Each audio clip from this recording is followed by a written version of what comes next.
안녕하십니까. 안녕하세요. 우리 오늘은 하느님 나라 제2 강의로 하느님 나라는 어떻게 형성되는가 이것을 주제로 해서 강의를 하게 될 겁니다. 제가 강의를 하면서 여러분들에게 말씀드릴 것이 있습니다. 저는 솔직히 아는 것도 그렇게 없고 또 강의하기에도 사실 많이 부족하고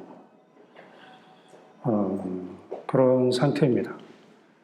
제가 강의를 하는 것은 예수님께서 조금 알려주신 것을 가지고 잘 모르지만 준비해서 여러분들하고 나누고 있는 것입니다. 그래서 여러분들께서 제가 강의를 하면서 좀 잘 모르는 것 같은 게 있으면 지적하시고 이렇게 가르쳐 주시길 바랍니다. 그리고 저는 이제 많이 부족한데 그런 것도 모르고 다니면서 또 어디 가서 가르치기도 하고 그랬어요. 근데 그 가르친 내용이 지금에 와서 보니까 잘못 알고 잘못 가르친 내용도 있어요. 그래서 그분들에게 죄송하게 생각하고 또 제가 가르치는 거를 잘 살지 못하고 있는 저 자신을 또 보고 있어요. 그래서 보속하는 마음으로 강의를 하고 있습니다. 그래서 하느님 나라가 어떻게 형성되는가 이것을 알기 위해서 처음에 하느님이 우리를 어떻게 창조하셨는가 그래서 그 부분을 살펴봤습니다. 태초에는 하느님께서 인간을 창조하실 때 그때 우리 인간들은 영혼이 이성을 지배하고 이성은 육체를 지배하고 그러는 잘 짜여진 질서 속에 살고 있었어요. 하지만 사람이 원죄를 지으면서 그 원죄의 결과로 이제는 육체가 이성을 지배하고 이성이 영혼을 지배하면서 이 질서가 깨졌어요. 카톨릭 교회는 이런 구조를 원죄의 결과로 보고 있어요. 그래서 그 결과가 구체적으로 어떻게 우리에게 드러났는가 하면은 우리는 이제 하느님을 사랑하고 이웃을 사랑하기보다는 죄로 기우는 경향이 생기게 됐어요. 육체가 이성과 영혼을 지배하면서 사람은 분열 현상이 일어났어요. 그래서 사람은 자기가 하고 싶은 것은 하기가 힘들고 하지 말아야 하는 것을 잘하는 사람이 됐어요. 그래서 이렇게 역전된 상태로 사람이 모든 일을 일상생활을 하면서 그 안에서 선과 악의 대립, 빛과 어두움의 대립을 경험하고 있는 거예요. 그래서 이 갈등은 개인적인 갈등에서 세상 곳곳에 큰 갈등으로 되면서 지금 이 세상에는 전쟁이 끊임없이 발생하고 있어요. 그러니까 원죄의 결과는 여러분이나 나나 이 세상에 살고 있는 모든 사람들이 매일 체험하고 있고, 이런 처지에서 어떻게 해야 될지 몰라 하면서 사는 사람들이 아주 많은 거예요. 이런 우리 안에 어떻게 하느님 나라가 형성될 수 있겠습니까? 예수님이 안 계셨다면 우리의 이 현실은 아무리 가진 것이 많고 아무리 또 할 수 있는 게 많아도 홀로 밤에 가만히 있을 때 너무나 고독하고 너무나 그 의미 없는 삶에 대해서 괴로워할 거예요. 하느님 아버지께서는 이런 우리 안에 하느님의 나라를 형성하시려고 예수님과 성령님을 보내주셨어요. 그래서 예수님이 이미 우리 안에 하느님 나라를 형성하셨고 이 계획에 따라 완성하고 계셔요. 하느님 아버지께서 예수님과 성령님을 우리에게 보내주신 근본 이유는 우리 인간들이 분열돼서 서로가 서로에게 입힌 상처들, 이 상처들을 치유해 주시면서 하느님 나라를 형성하기 위해서요. 예수님께서는 우리가 복음에서 이렇게 본 대로 중풍병자, 나병 환자들, 또 죽은 사람들도 살리시면서 하느님 나라를 형성하셨어요. 근데 이런 하느님 나라가 형성되려면 하느님 나라의 터가 조성돼야 돼요.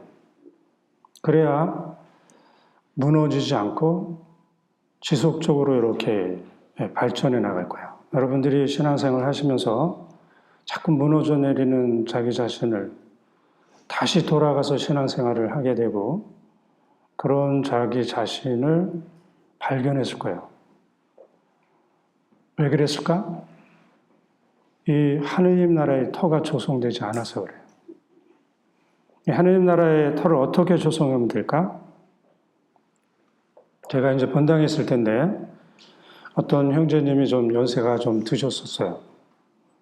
근데 이분은 이제 젊어서부터 헬스장에 가고 또 몸에 좋다는 음식을 잘 드시고 스트레스 안 받게 아주 조심하면서 살았어요. 그런데 암에 걸렸어요. 그래서 이 형제님은 도저히 이해가 안 됐지만 다시 또 막 노력을 해서 암에서 났어요. 그러다가 또다시 걸렸어요. 그러고 나서는 이제 저를 찾아왔어요. 제가 이렇게 조심하고 그렇게 살았는데 암이 왜 재발되고 나에게 암이 걸리냐. 여러분들은 이 사람이라면 왜 그런 것 같아요? 그래서 제가 이 형제에게 영적인 상태에 대해서, 영혼의 건강에 대해서 한번 생각해 보시라고 이렇게 말씀을 드렸어요. 우리는 그러니까 몸과 마음만 있는 게 아니에요. 영혼도 있어요. 실제로 이 영혼이 몸과 마음을 생명을 줘요. 그래서 영혼이 우리를 떠나버리면 우리는 의학적으로 죽은 상태, 죽음이라고 얘기해요. 그런데 이 세상에서 영혼의 건강에 대해서 구체적으로 잘 얘기하는 사람은 없어요. 그러다 보니까 우리는 좀 마음이 아프면 가서 상담을 하면서 심리치료를 받고 또 몸이 아프면 몸의 치료를 받으면 괜찮은 줄 알고 사는데 우리 자신의 핵심인 영혼의 건강을 무시하면서 우리 건강을 이렇게 얘기하는 것은 논리에 맞지가 않은 거예요. 우리 눈에 보이지 않는 이 영혼이 사실은 모든 역할을 다 책임지고 하고 있는 거예요. 이제 이렇게 볼 때 이제 우리가 입을 수 있는 상처가 뭐겠어요? 영혼의 상처가 있어요. 근데 영혼의 상처가 사실은 가장 핵심적이고 모든 다른 그 몸과 마음 모든 부분에 영향을 주는 상처인 거예요. 그 다음에는 마음의 상처가 있고 육체의 상처가 있어요. 육체의 상처는 여러분들이 이제 다 아실 거예요. 근데 마음과 영혼의 상처는 잘 뭔지 이해가 안 갈 거예요. 그래서 간략하게 설명을 드리면 내가 입은 상처 중에서 악이 개입되어 있으면, 그러니까 마귀가 개입되어 있으면 영적인 상처가 되고, 악이 개입되어 있지 않으면 마음의 상처가 되는 거야. 말하자면은 영적인 상처는 반드시 악의 공격에 의해서 생기고, 마음의 상처는 내가 내 자신에게 낼 수도 있고 타인이 나에게 상처를 입혀서 생길 수도 있는 상처인 거예요. 그래서 내 안에 하느님 나라의 터를 조성한다는 것은 영적인 상처, 마음의 상처가 치유된다는 거예요. 치유되어야 터가 조성돼요. 이걸 또 다시 말씀을 드리면 운동선수들 얘기 제가 좀 하는데 운동선수들이 어디가 아프면은 1년 동안 선수 생활을 하지 못해요. 날 때까지. 완전하게 될 때까지는 가서 시합을 나오지 못하는 걸 여러분들 보시죠. 그럼 여러분들이 신앙생활하는 선수라고 생각을 하고 마음의 상처가 있는데 신앙생활이 된다? 할 수 있다? 영혼의 상처가 있는데 신앙생활을 할 수 있다? 선수처럼 뛴다? 이건 안 되는 거예요. 그래서 여러분들이 마음과 영혼의 상처가 있다면 가장 먼저 해야 되는 것은 운동선수들이 하는 것처럼 상처 치유를 받는 것이 가장 먼저 해야 되는 거예요. 그래야 하느님 나라의 터가 조성되고 하느님 나라가 형성될 수 있을 거야.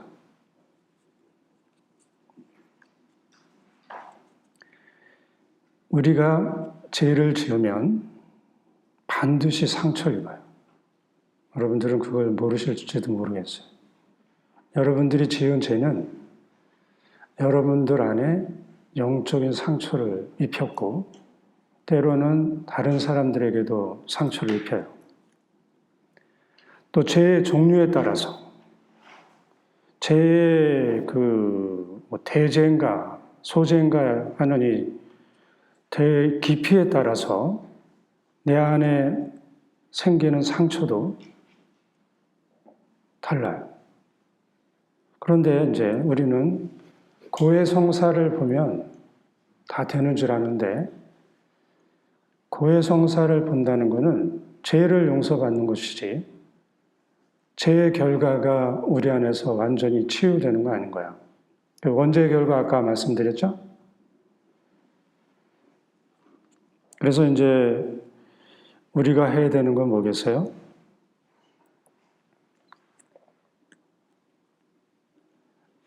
죄를 지으면서 입힌 여러 가지 상처들이 치유되어야 마음도 육체도 아프지 않게 되는 거예요. 우리 마음이 아프면 여러분들 몸이 아픈 걸 체험해서 잘 알 거예요. 오히려 차라리 몸이 아픈 게 낫지 마음이 아파서 힘든 거는 너무 힘든 경우를 여러분들이 다 체험했을 것 같아요. 영혼의 상처도 여러분들이 마찬가지인 거예요. 영혼의 상처가 있으면 이미 그것이 드러난 사람들 영혼의 상처가 드러나서 사는 사람들이 있어요. 그 사람들 조금 이따 제가 예를 들어서 얘기할 때 얼마나 끔찍한지를 여러분들이 알 거예요. 그래서 정리하면 하느님 나라의 터를 조성하기 위해서는 반드시 영적인 상처와 마음의 상처가 치유받아야 된다. 어떻게 치유를 받을 것인가? 그것은 예수님께 이 상처를 보이고 치유해 달라면서 예수님께로부터 상처를 치유받는 거예요. 이 부분은 이제 점점 더 깊게 말씀드리겠습니다. 그러면 하느님 나라의 터가 조성됐으면 어떻게 하느님 나라는 형성되는가? 하느님 나라가 형성되는데 첫 번째 필요한 게 뭐라고 생각하세요? 하느님 나라가 형성되는 데는 세 가지 마음의 지향이 필요해요. 이 세 가지 중에 첫 번째는 믿음인 거예요. 믿음은 세례성사를 받으면서 우리에게 이렇게 주입이 돼요. 아주 가득 차게. 그래서 이 믿음으로 예수님과 나 사이에 첫 관계가 형성이 돼요. 하느님 나라는 지난번에 말씀드린 대로 관계성이라 그랬죠. 관계가 형성돼요. 다시 말해서 믿음은 하느님 나라를 형성하는 기초인 거예요, 기초. 믿음이 없으면 하느님 나라가 형성이 될 수 없어요. 우리 신학적으로는 이제 이 믿음을 뭐라 그러냐면은 창조되지 않은 진리라고 얘기를 해요. 여러분들 들어보셨어요? 믿음이란 창조되지 않은 진리다.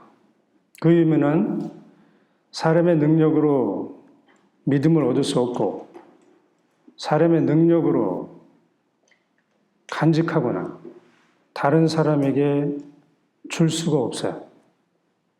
이 믿음은 예수님께서 했기 때문에 예수님만 당신의 뜻에 따라서 주실 수 있는 거예요. 또한 이 믿음은 그 이성의 활동으로 알 수 없는, 우리 지식으로는 이성으로는 도저히 알 수 없는 영의 세계를 알 수 있도록 이 이성에게 그 초자연적 빛이죠. 그 초자연적 빛을 이렇게 비춰서 이 사람들이 이제 우리 얘기하면은 영감을 받은 사람이다. 이런 사람들 들어봤죠? 그래서 인간인데 어떻게 저렇게 놀라운 생각을, 그 기발한 아이디어가 어디서 나왔겠어. 근데 우리는 이거를 초자연적인 빛을 받은 이성의 활동으로 보고 있어요. 그래서 이 믿음으로 우리는 예수님께서 계시하신 진리를 알 수 있게 된 거예요. 여러분들이 예수님과 대화를 한다는 것은 진리를 주제로 사는 것이고 감춰진 것을 알게 되는 것인데 이거는 믿음이 없으면 안 되는 거예요. 그런데 이제 우리가 이 세상에서 예수님을 믿으면 어떻게 되느냐 하면 가끔 생명의 위협을 느끼기도 하고 생명을 잃기도 하는 걸 우리가 봤어요. 그 이유는 왜 그런가? 이 믿음은 우리의 전인적인 행동을 요구하고 자유로운 응답으로 동의하도록 요구하고 있어요.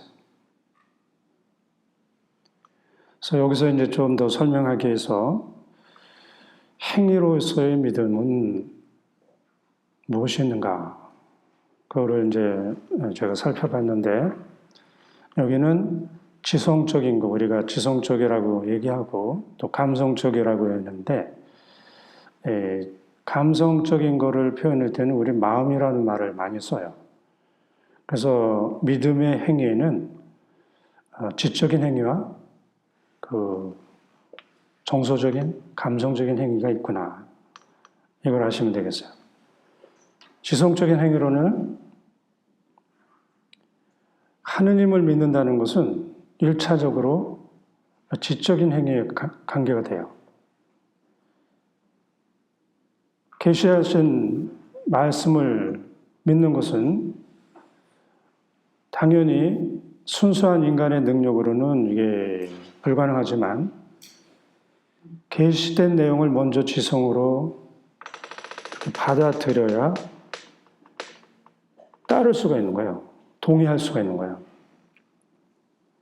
다음에는 이제 감성적인 행위, 이거를 제가 말씀드리는데, 우리가 믿음을 받아들이는데 처음에 지성적인 행위로 받아들였지만, 우리 인간은 마음과 육체가 항상 함께하고 있어요. 그러다 보니까 믿음 행위가 단순하게 지적인 행위를 해도 이 예수님의 그 계시 내용은 전 인간, 우리 전체로 응답하기를 요청하고 있어요. 이 전 인간적인 응답이라는 것은 영혼과 마음, 육체로 응답하는 걸 말해. 그러다 보니까 순교해야 되는 일이 여기서 발생되는 거예요. 이처럼 믿음을 통해서 여기 계시는 모든 분들도 그렇고 저도 그렇고 예수님과 나의 첫 번째 인격적인 만남이 형성된 거예요. 여러분들이 예수님과 만났다 하면은 믿음을 통해서 두 인격이 만난 거예요. 그래서 그거를 우리는 부르시는 예수님, 응답하는 사람, 나, 이 관계가 형성됐다. 이 관계가 형성된 것이 바로 하느님 나라가 형성되는 기초가 되는 거예요. 제가 이게 하느님 나라 형성을 위한 믿음이라고 여러분들에게 알려드립니다. 그러면 또 이제 두 번째로 하느님 나라가 형성되기 위해서 우리 마음이 지향해야 되는 게 있는데, 그거는 뭐냐면 예수님을 따르겠다. 예수님을 따르겠다. 예수님을 따르려는 마음이 우리 안에 있어야 하느님 나라가 형성될 수 있어요. 예수님을 따른다는 것은 예수님의 말씀을 실천하겠다는 거예요. 그런데 우리는 예수님의 마음을 완전히 실천할 수 있는 상태, 그런 상태가 아닌 거예요. 그래서 저도 이제 예전에 이거 어떡하지? 제가 예수님 뜻을 따르겠는데 제가 이제 아주 똑같이 제가 이 고민에 빠졌어요. 성경 읽었더니 이거 못 따라가겠어요. 이거 어떡하지? 그래서 그 당시 제가 이제 제 나름대로 결심한 거는 지금 내가 따를 수 있는 만큼만 따르면서 예수님을 따라가자. 아니, 못 따라가겠습니까? 그래서 여러분들도 지금 실천할 수 있는 만큼만 실천하면서 예수님을 따르는 거예요. 내가 완벽하게 실천할 수 있을 때 예수님을 따르겠다. 어느 누구도 그럴 수 없다는 것을 여러분들이 알 거예요. 그래서 지금은 비록 예수님의 말씀을 다 실천하고 따르기가 어렵지만 중요한 거는 여기서 이제 내가 어린아이가 돼서 예수님께 의탁하기 시작하면 이게 무슨 뜻이냐면은 내가 살지 않고 예수님이 내 안에 살도록 내가 예수님께 허락을 해드리면, 그래서 수동적으로 살면 예수님께서 내 안에서 말씀을 실천해 줄 거예요. 그러면서 나는 예수님의 말씀을 완전히 실천할 수 있는 사람으로 되어갈 거예요. 이렇게 이제 예수님을 수동적으로 내 안에 모시고 살면 그분이 이제 다음 시간에 제가 이제 할 것 같은데 언제 우리가 하나님 나라가 완성되는가 하면은 예수님이 내 안에 주님으로 그 다음에 우주 만물의 만군의 임금으로 예수님이 내 안에 임금으로 자리를 잡고 있을 때 하나님 나라는 누가 다스려요? 임금이신 하느님이 다스리겠죠. 여러분들 안에 예수님이 임금으로 자리를 이렇게 확고하게 잡힌 나라가 하느님 나라인 거예요. 그래서 예수님을 그렇게 예수님께 온전히 위탁해서 예수님의 말씀을 내가 살다 보면 이제 제가 조금 말씀드린 것처럼 예수님이 완전한 주체가 되겠죠. 우리는 임금님이라고 부르지 않지만 예수님이 내 안에서 모든 것인 거예요. 이때 우리는 하나님의 말씀을 실천할 수 있는 사람이 될 거예요. 근데 이제 우리는 이제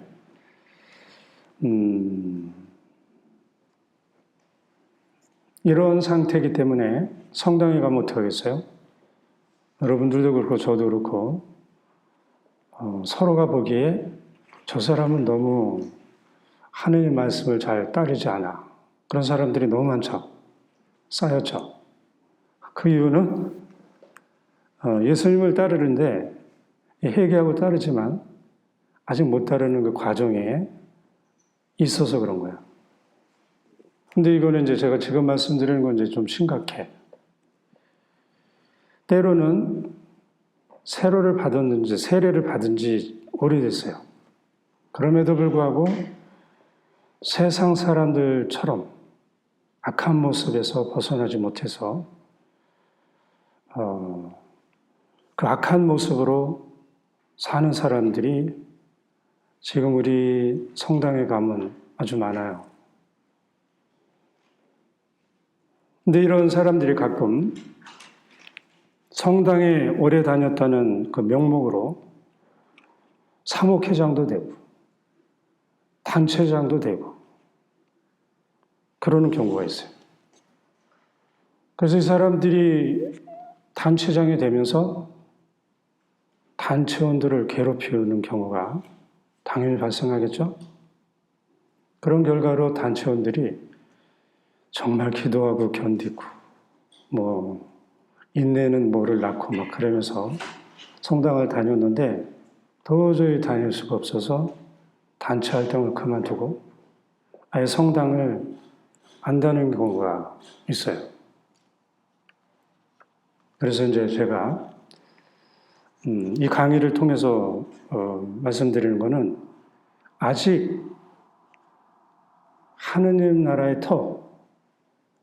하느님 나라가 형성되지 않았거나 예수님과의 사랑으로 조금도 소통이 되지 않는 사람이거나 이웃을 제 몸처럼 사랑하기가 정말 너무 어려운 사람들은 단체장이 되어서는 안 되는 거예요.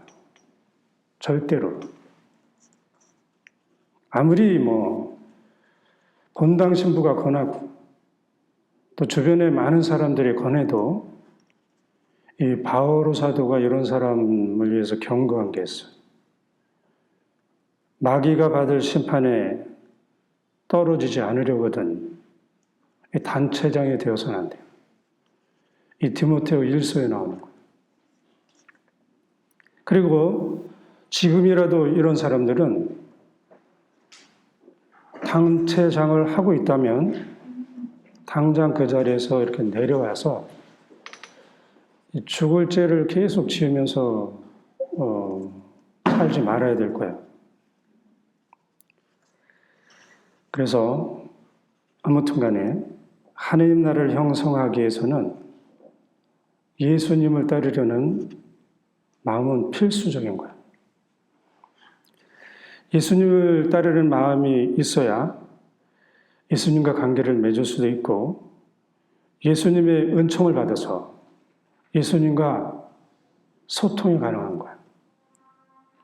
우리가 하느님의 자녀라 그러는데 아빠인 하느님과 자녀가 말이 안 통해. 소통이 안 돼. 이것만큼 끔찍한 일은 없을 거예요. 그래서 예수님께서는 어떻게든지 자녀들과 소통을 하시려고 주실 수 있는 모든 은총을 우리에게 다 주실 거예요. 그런데도 우리가 소통이 안 된다는 것은 우리 처지가 얼마나 불쌍한 처지인지를 알아야 될 것 같아요. 그리고 이제 저도 경험했고 여러분들도 경험한 건데 이 세상에는 하느님 나라를 아주 어렵게 형성하게 하는 책들도 많고 또 아주 어렵게 형성되도록 하는 모임도 많고 아주 어렵게 형성하게 하는 단체들도 많아요. 그래서 여러분들이 보시기에 이렇게 따라가는 것은 하느님을 따르기가 너무 힘들다. 하느님 나라를 형성하는데 너무 힘든 것이다. 그런 것은 피하는 것이 여러분들이 가장 잘하는 거예요. 저도 이제 한때는 아주 어렵게 예수님을 따르려고, 왜냐하면 그 영성책에서도 그렇고 많은 성인 성녀들이 얘기를 해서 그럴듯하게 보여서 아주 힘들게 예수님을 따른 적이 있어요. 하지만 예수님께서는 힘없는 사람들, 배운 것이 없는 사람들,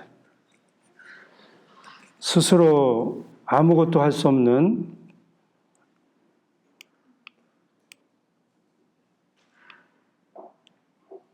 어린이와 같은 사람들이 하느님 나라에서 살 수 있는 길을 열어주셨어요.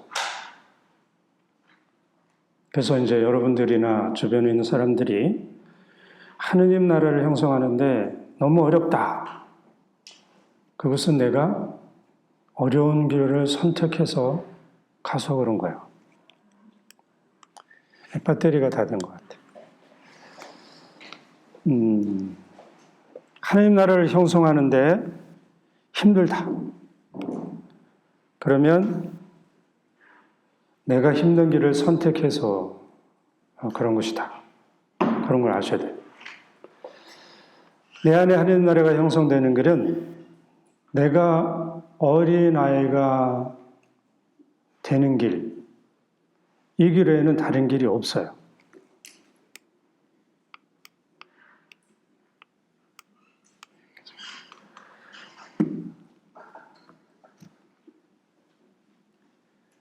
어린아이가 돼서 예수님을 따르면 예수님께서 직접 내 안에 하느님 나라를 형성해 주시기 때문에 저절로 형성되는 것처럼 느낄 거예요. 이 길은 이제 여러분들이 잘 아시는 것처럼 너희가 회개하여 어린이처럼 되지 않으면 결코 하늘나라에 들어가지 못한다고 하신 이 예수님 말씀을 근거로 해서 말씀드리는 거예요. 제가 어린아이가 되지 않으면 이 길 외에는 다른 길이 없다고 말씀드린 그 이유도 예수님께서 어린이처럼 되지 않으면 결코라는 단어를 쓰셨어요. 결코 하느님 나라에 들어갈 수 없다. 그러니까 이 결코라고 하는 말은 반드시 어린아이가 되어야 한다는 의미가 여기 있는 거예요. 그래서 이거는 필수 사항이다. 그래서 이 길 외에는 제가 없다라고 말씀을 드리는 거야. 현대인들이 예수님을 따르지 않는 이유가 뭘까 하고 제가 이제 왜 그럴까 하고 좀 생각을 해봤어요.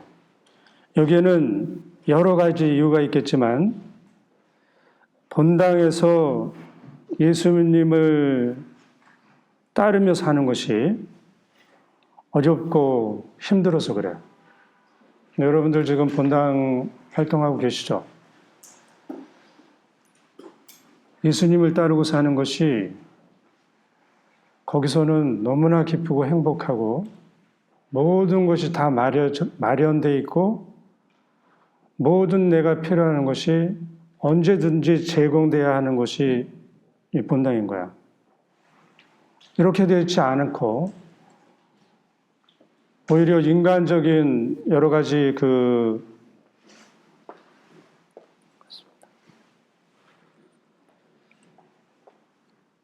갈등 속에서 이 성당 활동을 하면 성당 나가기가 너무 힘든 거예요. 예수님을 따르는 것이 쉽고 따른 결과가 너무 기쁘고 내 삶에 많이 도움이 되고 행복하고 평화롭고 그러면 줄지어서 아주 많은 사람들이 줄지어서 예수님을 따르려고 할 거예요. 하지만 지금은 아주 열심한 신자들조차도 예수님을 내가 있는 그 본당에서 따르기가 힘들다. 성당 다니기가 힘들다. 하는 사람들이 적지 않게 있어요. 게다가 요즘에는 아예 실망을 하는 청년들은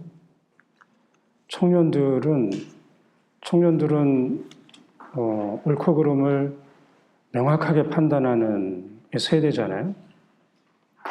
이 청년들 눈에 저거는 아니다. 저건 아니다. 그래서 실망해서 성당을 안 다니는 사람들이 많아졌어요. 가장 옳고 그름을 잘 식별하고 구분하는 사람이 누구예요? 어린아이인 거예요. 어린아이는 거짓말을 가르쳐줘도 거짓말을 잘 못해. 그리고 사춘기에 있는 아이들이 옳고 그름을 아주 잘 봐요. 그러니까 엄마가 뭘 잘하고 못하고 아버지가 뭘 잘하고 못하는지를 아버지 엄마보다 더 잘 알아요. 그래서 그 아이들의 눈에 옳게 보이는 거는 정말 옳은 거예요.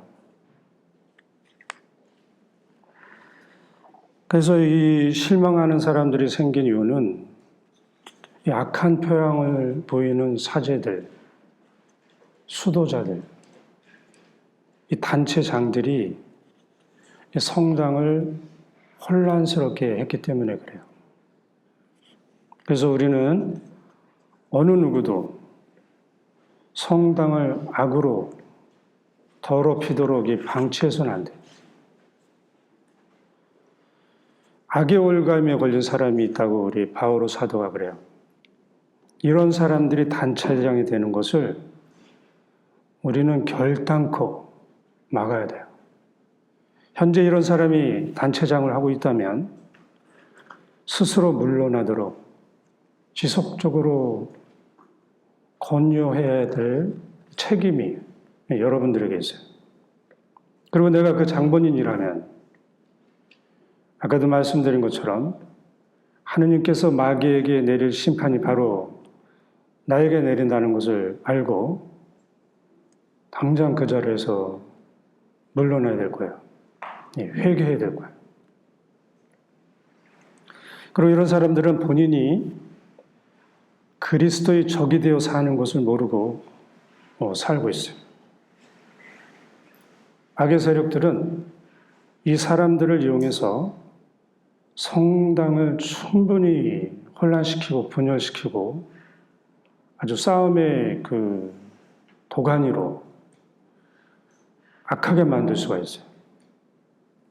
그래서 우리가 다니는 이 성당, 이 교회가 이런 악의 혼란 상태에 빠지지 않도록 서로가 서로를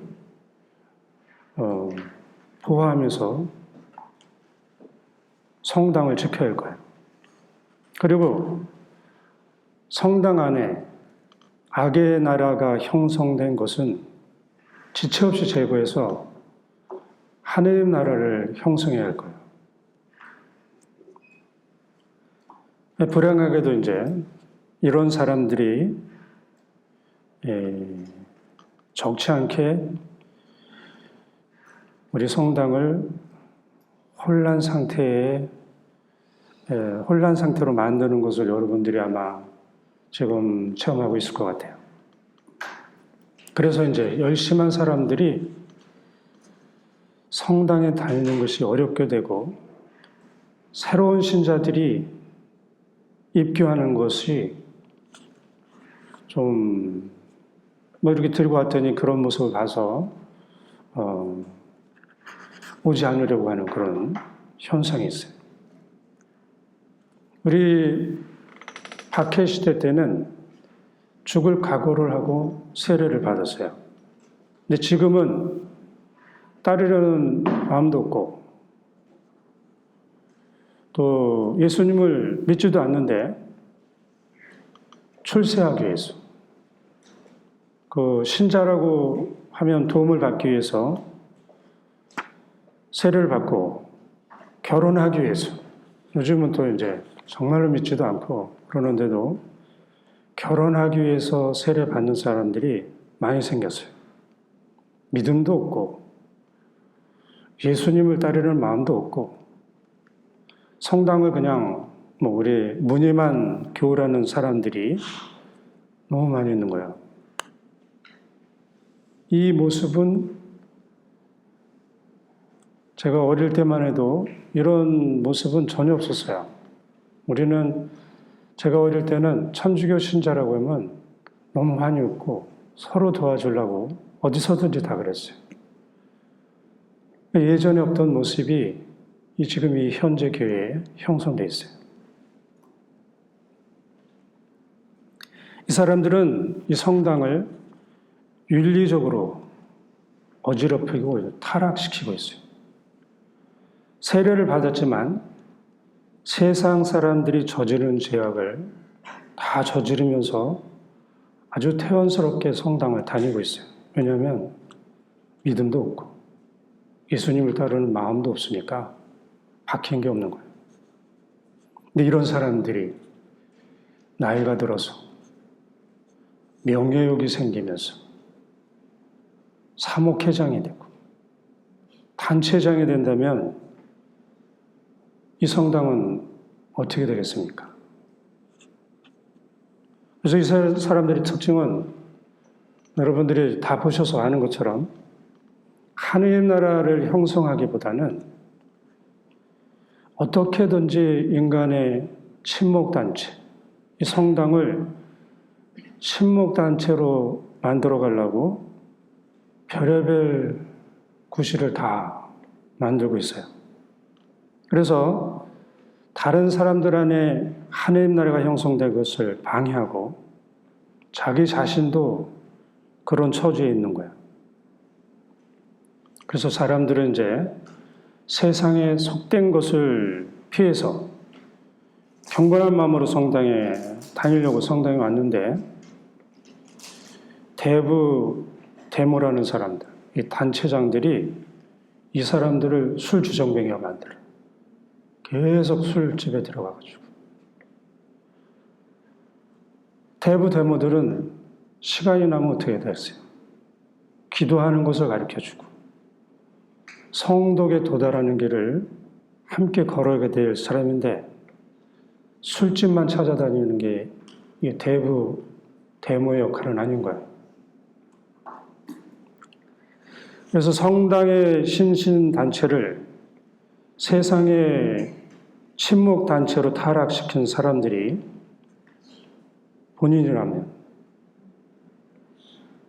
이 사람은 악의 도구가 돼서 성당에 악을 끌어들이는 사람인 거예요. 성당의 신신단체를 타락시킨 사람인 거예요. 이런 것은 여러분들이 예전에 이제 여러분들이 그 신앙생활을 했다면 이런 것은 상상도 할 수 없는 거야. 이런 일은 뭐 있을 수가 없어. 그러나 지금은 만연해 있어. 그래서 실망해서 특별히 이런 것을 가장 잘 보는 청소년들, 청년들이 다닐 수가 없는 거야. 믿음이 없어서가 아니고 같이 가서 어울릴 수가 없는 거야. 그래서 우리는 이렇게 세속된 것이 성당에 들어와 있는 것을 제거해야 돼요.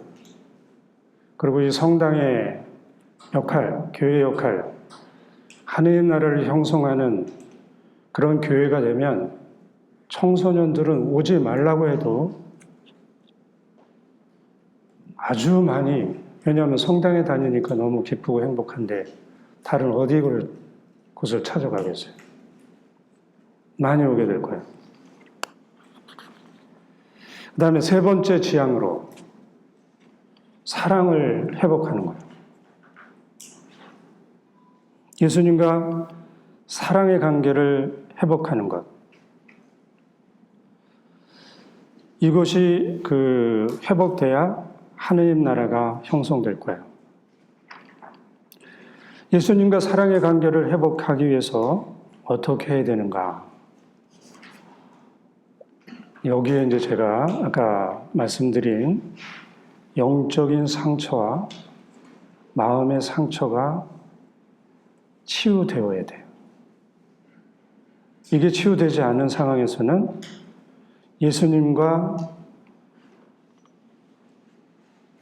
사랑의 관계가 형성되지 않고 이 사랑이 타오르는 불꽃처럼 타오를 수가 없어요. 아까 말씀드린 것처럼 사람이 죄를 지면 죄의 결과로 상처가 난다고 그랬어요. 죄의 결과로 입은 상처는 결코 어떤 사람도 이 상처를 치유할 수가 없어요. 우리는 지금 이 세상에 여러 가지 상처를 치유겠다고 많은 병원이 있고 의사들이 있지만 치유할 수 없는 상처를 치유하겠다고 하면서 약을 주는데 그 약으로는 치유되지 않을 그런 상처가 있는 거야. 특히 이제 습관적으로 오랫동안 지었던 죄의 결과로 입은 상처. 이 상처는 아무리 우리가 깊게 뉘우치고 마음으로 통회를 하고 그래도 치유가 안 돼요. 그 이유는 이 상처가 몸과 육체 안에 습관처럼 남아있어서 그래요. 그래서 이제 이런 상처를 누구하고 상담을 해서 치유를 받겠다. 어떤 약을 통해서 치유를 받겠다 하는 거는 벌써 들어봐도 어리석인 것이고 불가능한 거예요. 영적인 상처와 마음의 상처는 예수님께서만 치유해 주실 수가 있어요. 그래서 여러분들이 예수님께 상처를 치유해 달라고만 하면 예수님은 어떤 상처도 치유해 주실 거예요.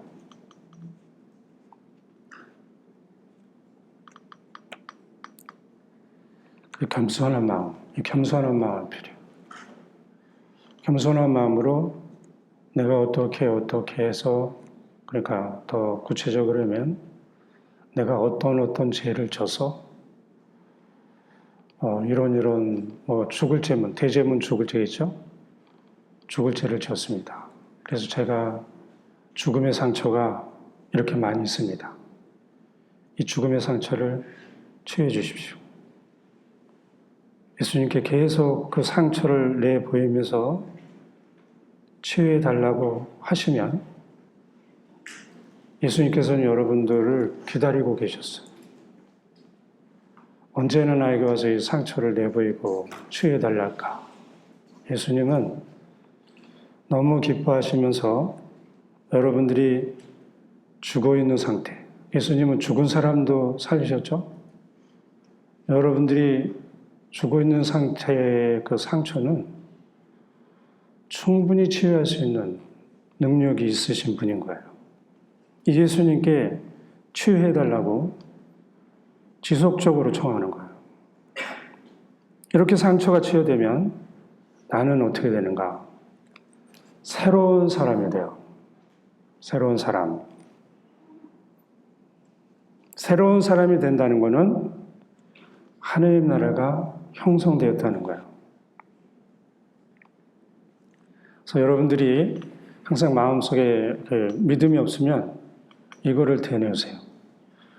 오그라진 손을 펴게 하시고 죽은 사람을 살리시고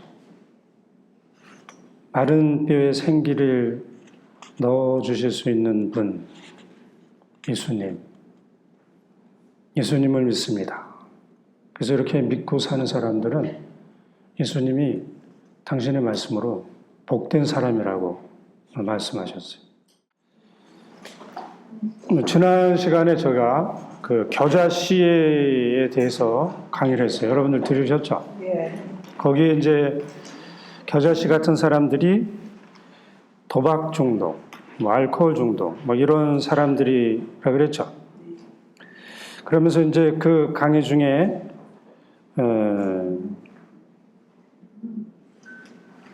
이 겨자씨의 비유는 그 사람들에게 희망과 영원한 생명을 주는 말씀이라고 그랬어요. 그래서 이제 이 사람들이 희망만 가지고는 별로 어떻게 될지 잘 모를 거 아니에요? 그래서 어떻게 하면 이 사람들 안에 하나님 나라가 형성되는가?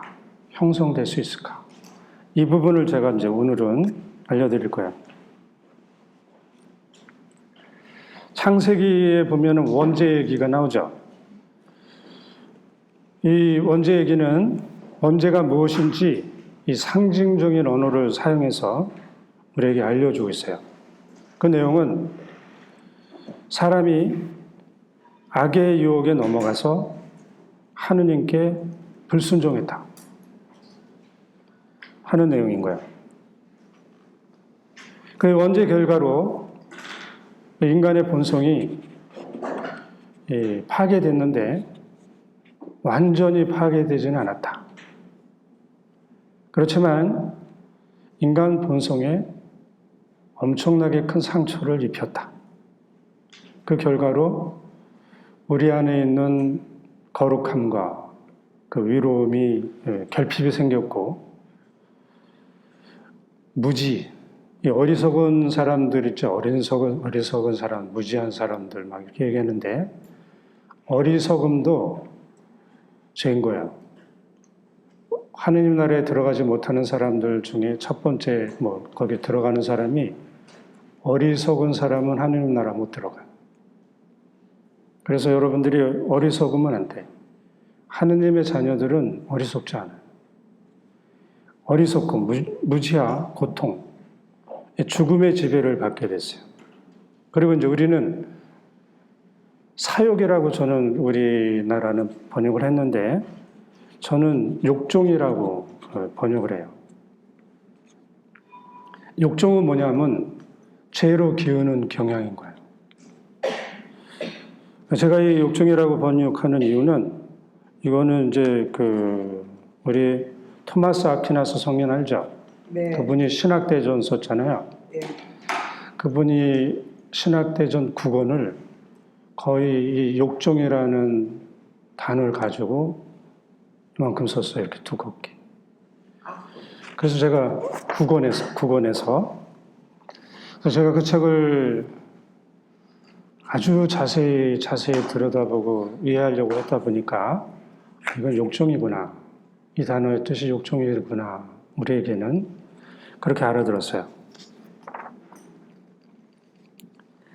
원죄의 결과는 이제 그 자체는 죄가 아니죠. 원죄의 결과는. 그런데 죄는 아닌데 우리가 사악한 행동하는데 원인이 되고 모든 사람의 일상생활에 동반되고 있어요. 그러니까 사람이 선을 선택하는데 어렵게 만들고 사랑하는데 매일 어렵게 만들면서 우리 안에 원죄의 결과가 있어요. 원죄의 결과는 내가 지은 게 아니죠. 아담과 하와가 지은 개인적인 죄잖아요. 근데 우리는 그 인류 공동체에 살고 있어요. 그래서 이 세상의 원죄의 결과가 퍼지면서 모든 인간의 본성에 영향을 미친 거야. 그래서 우리는 이제 이 원죄를 뭐라 하냐면은 내가 범한 죄는 아니지만 내가 이웃과 함께 살면서 짊어져야 할 죄, 이 짊어져야 할 죄라고 하고 있어요. 그렇기 때문에 어떤 사람도 원죄의 결과에서 자유롭지 않다. 이것을 알아야 될 거예요. 그러면 이제 세례성사와 원죄의 상처는 어떻게 될까? 세례성사를 받으면 원죄도 용서받고 또 개인적으로 지은 죄도 그걸 우리 본죄라고 그러는데 용서받고 죄로 인해서 받을 벌 이것도 안 받아요. 그러나 원죄의 결과, 이 결과라는 게 있죠? 이거를 잘 기억해야 돼요. 죄의 결과. 이것으로 인해서 원죄의 결과로 인해서 우리가 어떻게 됐죠? 거룩함과 의로움이 좀 상실됐죠. 결핍이 가져왔잖아요. 이것이 회복이 돼요. 하지만 원죄의 결과로 죄로 기우는 경향이 있다 그랬죠? 이거는 그대로 남아있어요.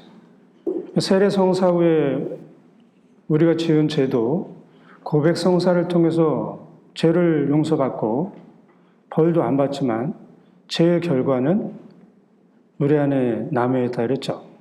그러면 이제 내가 고해성사를 본 다음에 해야 될 건 뭐예요? 상처를 치유받아야 돼. 이 상처를 치유받는 행위가 하느님 나라를 형성하는 거예요. 그래서 바오로 사르토는 이런 자기 형태를, 자기 상태를 나는 내가 바라는 것을 하지 않고 오히려 내가 싫어하는 것을 한다 하면서 원죄의 결과가 자기 안에 있는 것을 고백하고 있어요.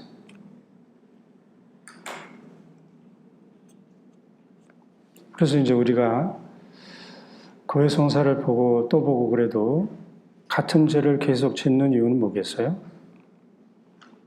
원죄의 결과, 내 죄의 결과가 내 안에 남아있기 때문에 그래요.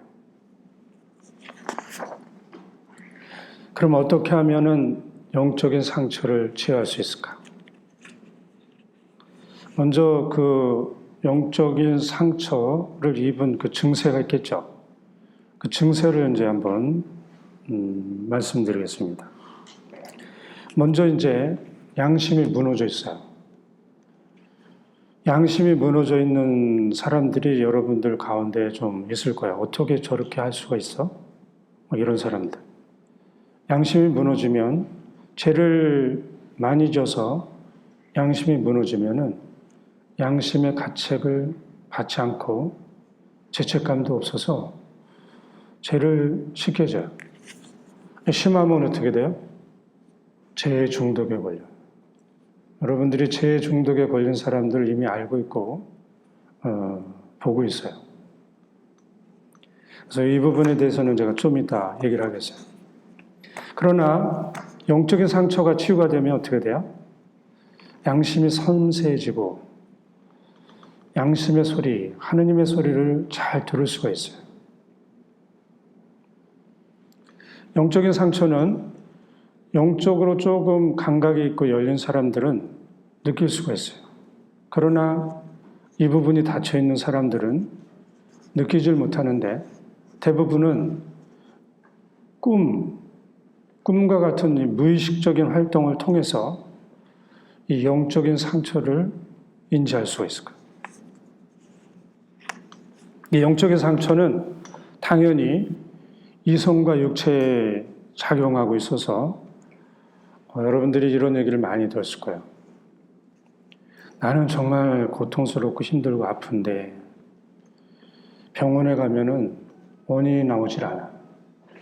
또 이런 나의 상태를 나의 가족들에게 아무리 얘기를 해도 이 사람들이 이해하지도 않고 그냥 그런가 보다 그러고 위로할 줄도 몰라. 그러다가 어떤 사람들에게 이 얘기를 했더니 좀 미친 거 아닌가 해가지고 이상하게 보기 시작하니까 어디 가서 얘기하지도 못해. 그래서 혼자 이제 누구에게 얘기하지도 못하고 혼자 고통스럽고 숨기고 괴롭고 외롭고 이런 상태에서 사는 사람들이 있어요. 겉으로는 괜찮을 척 하려고 많이 노력하고 그러나 혼자 있을 때는 너무나 괴롭고 아프고 힘들고 그래서 이렇게 살다 보니까 이게 이제 점점 불안해지고 자괴감도 생기고 우울함이 점점 깊어지면 이게 겉으로 드러나겠죠? 겉으로 드러나면 일상생활을 하기가 이제 어렵게 돼요. 이런 사람들 여러분들이 봤을 거예요. 죄가 깊어지면 이게 드러나는 거예요. 그러면 어떻게 하면 영적 상처를 치유할 수 있을까? 이 영적 상처가 깊은 사람들 중에는 많은 경우 중독증이 있는 사람들이 있어요. 이 중독증이 있는 사람들은 자기가 저지른 죄악에서 또 자기가 저지른 죄의 결과에서 스스로 벗어나기가 누구보다도 힘들어요. 그래서 저는 이제 이 강의를 듣는 사람들 중에 이런 사람들이 있으면 도움이 되기를 바라면서 이제 열거하겠어요. 도박 중독, 알코올 중독, 성 중독, 게임 중독, 마약 중독, 우울증, 조현병이라고 이제 우리 얘기하는데 이 조현병에 걸린 사람들 중에는 많은 사람들이 악의 영향을 아주 심하게 받고 있는 사람들이 많아요. 그래서 이 사람들 안에 어떻게 하나님 나라가 형성될 것인가?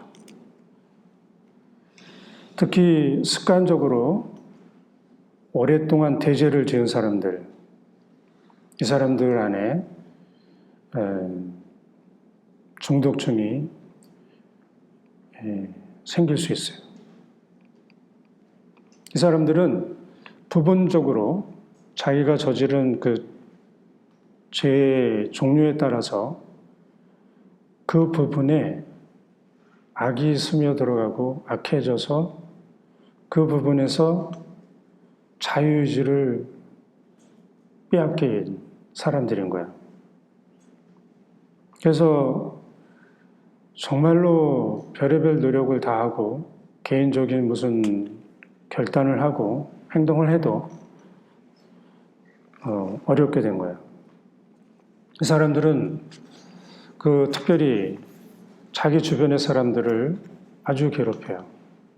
아주 괴롭히면서 살기 때문에 안 괴롭히려고 하는데 괴롭히는 자기 자신을 보면서 더 그 자괴감이 있어서 힘들어 그러는 거예요.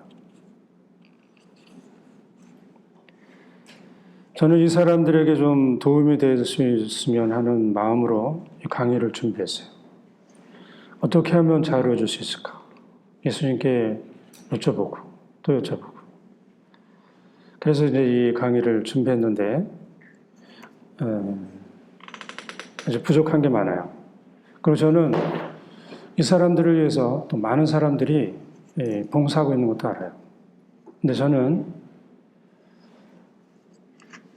뭐 기도하려는 사람으로, 기도하는 사람으로 다른 무엇이 아닌 예수님께서 이 사람들 안에 어떻게 하나님 나라를 형성하고 싶은지 이것을 알고 싶었어요. 그래서 자꾸 여쭤보면서 이 묵상한 내용을 나눠보겠습니다. 또 이렇게 나눌 수 있도록 이끌어주신 예수님께 감사드리고 여러분들에게 예수님의 사랑도 전합니다. 영적 치유를 받기 위해서는 이 마음의 지향이 필요해요. 아까 마음의 지향에 뭐가 있다 그랬죠? 믿음, 예수님을 따르려는 마음, 그 다음에 사랑을 회복하는 거라고 그랬죠. 그래서 이 부분은 제가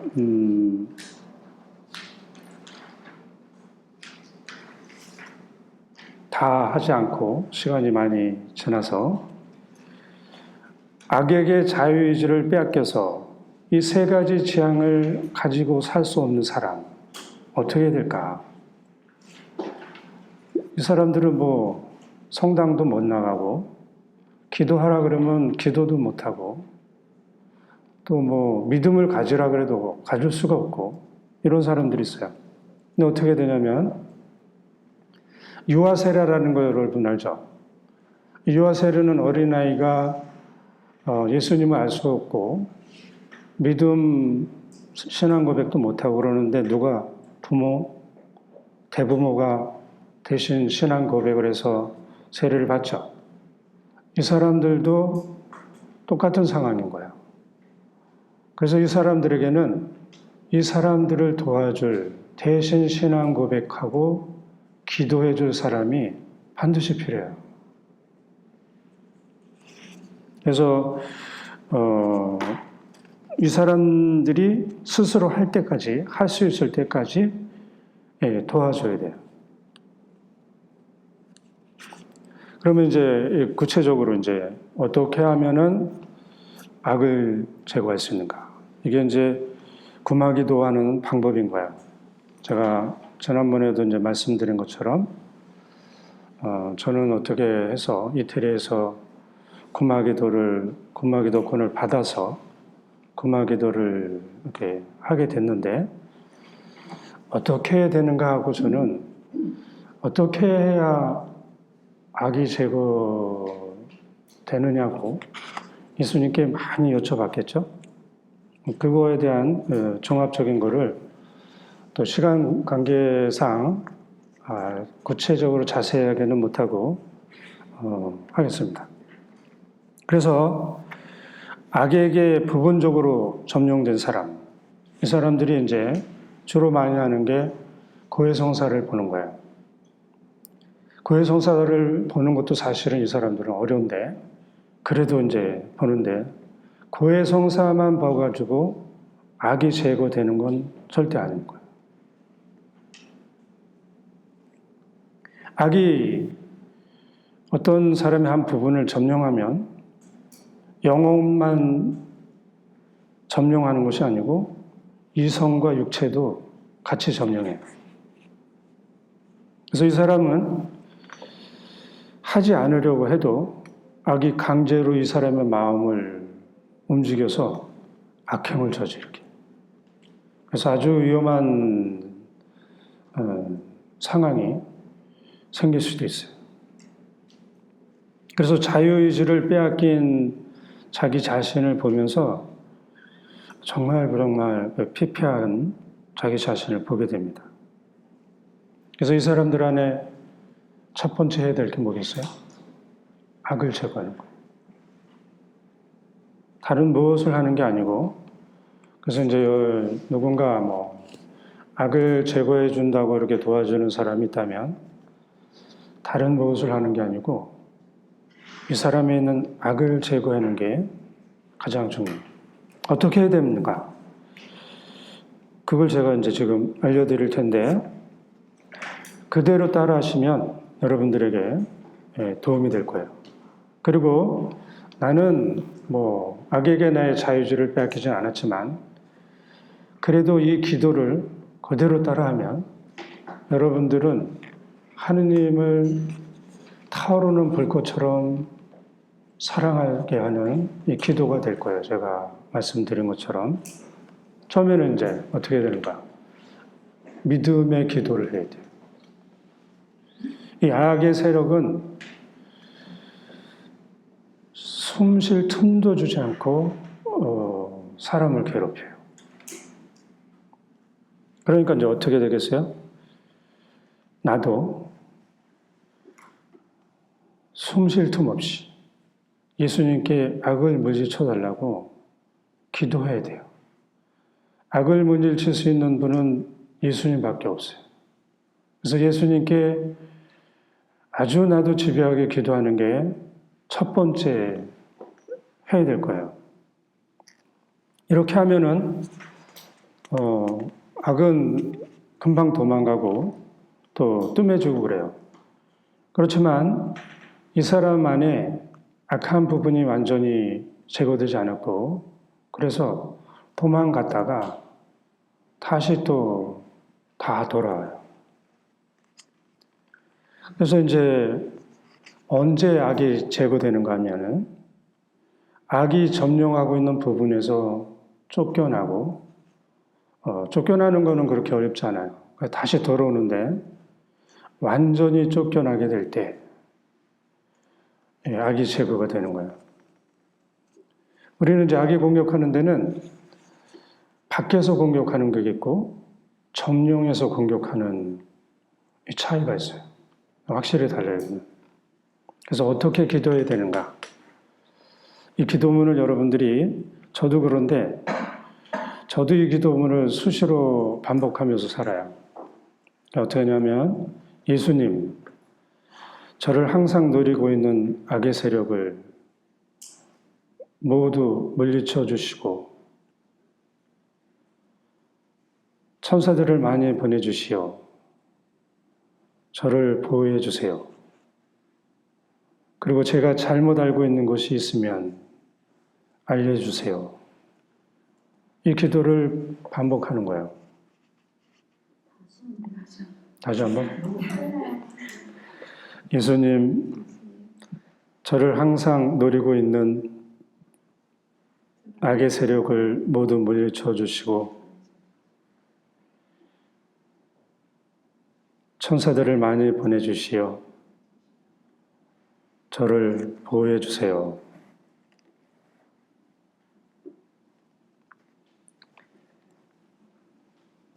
그리고 제가 잘못 알고 있는 것이 있으면 알려주세요. 우리는 잘못 알고 있는 게 너무 많아요. 그래서 뉘우칠지도 몰라요. 그래서 내가 몰라서 죄를 한 번도 뉘우치지 않는 그 죄는 그대로 남아있겠죠. 그래서 내가 모르는 죄를 뉘우치기 위해서 잘못 알고 있는 것 알려달라고 기도하는 거예요. 그래서 이 기도를 정말 수시로 하시는 거고 언제 하면 좋으냐면은 영성 체한 후에 이 기도를 하면은 좋아요. 그래서 수시로 한다 그러는데 지난번에도 말씀드린 것처럼 1분, 2분 분심 중에도 내가 분심 중이에요. 그래도 하고 무슨 일을 하다가도 잠깐 하는 거야.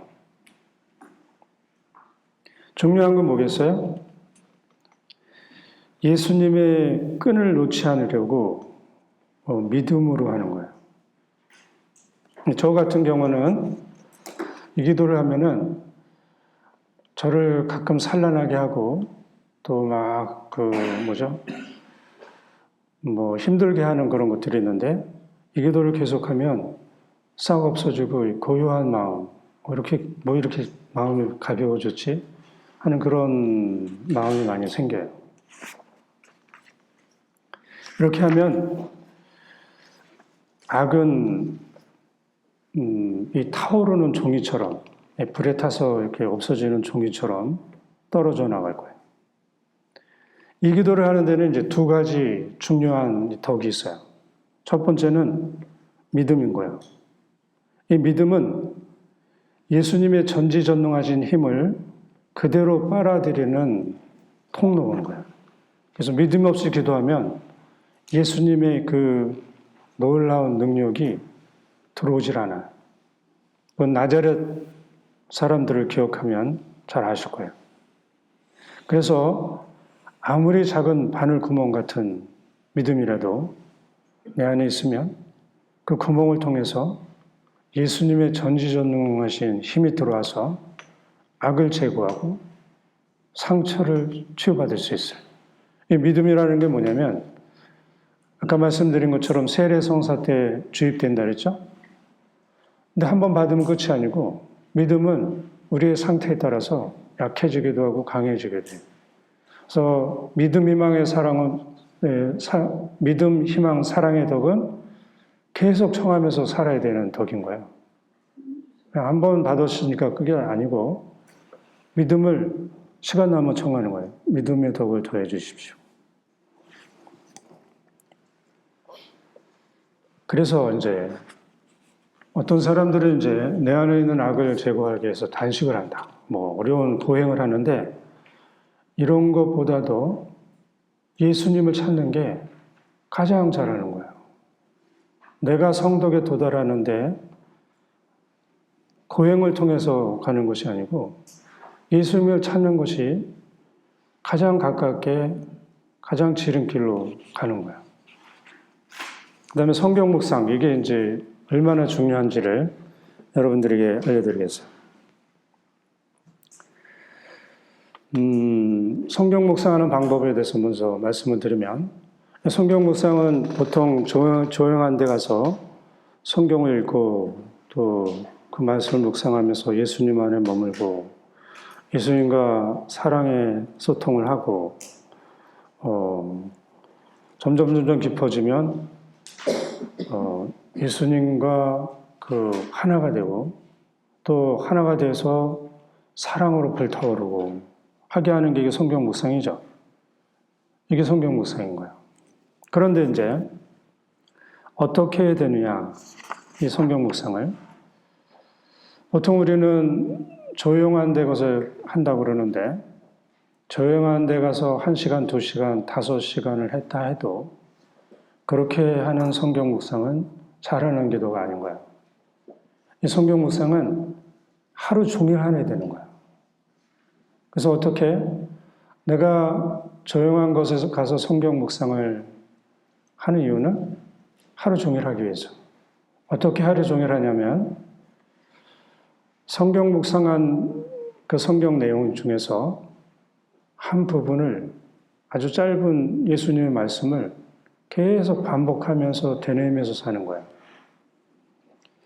특별히 이 성경 묵상, 악을 제거하기 위해서 하는 성경 묵상은 예수님이 등장하는, 예수님이 말씀하신 그 성경 묵상을 하면 좋을 것 같아요. 특별히 예수님께서 악을 제거하는 그 성경 묵상이 아니더라도 예수님이 등장하기만 하면 돼요. 이렇게 하면 어떻게 되냐면은 그 짧은 성경 말씀을 내가 계속 되뇌면서 살면 예수님이 계속 내 안에 머무시고 계속 내 안에 머무시면서 내 안에 있는 악을 하루 종일 제거하시겠죠.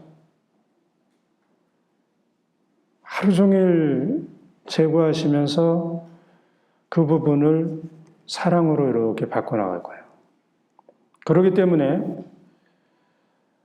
이 기도가 가장 좋은 기도라고 얘기를 하는 거예요.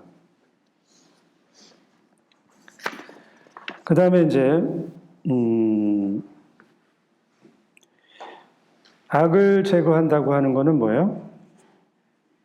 영적 전쟁을 벌이는 거예요. 영적 전쟁을 벌이는 데는 전투 규칙이 있어. 여러분들 이거를 달달달달 외워야 돼. 군대 가면 여기 있는 분들 군대 안 간 분이 대부분이네. 저녁에 잠자기 전에 막 외우라 그래가지고 그러는 게 있어요. 전투 규칙 그런 것도. 그 첫째, 악을 묘하면 안 돼요. 미워하면 안 돼. 악을 미워해서는 안 돼.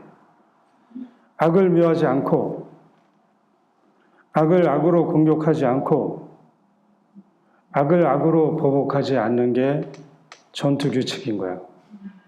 어떻게? 악을 미워하지 않고, 악을 악으로 공격하지 않고, 악을 악으로 보복하지 않고.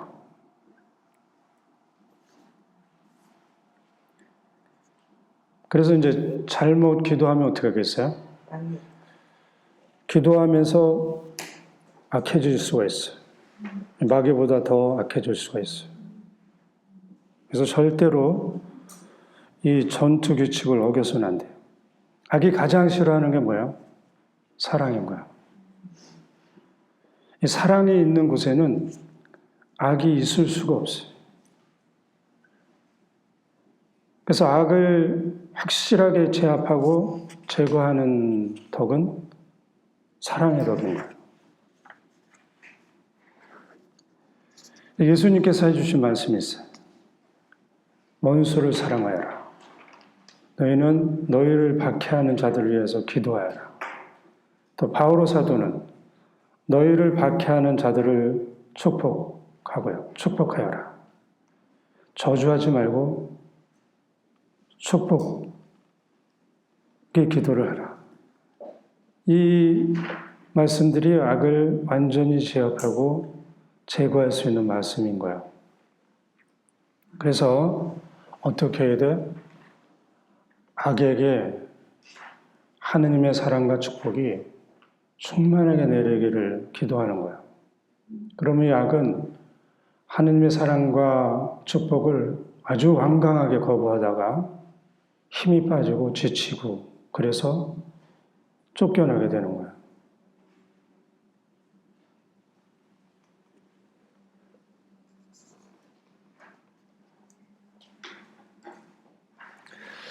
이 방법을 이제 아셨죠? 네. 이것이 이제 여러분들이 일상생활에서도 기도하는 방법인 거예요.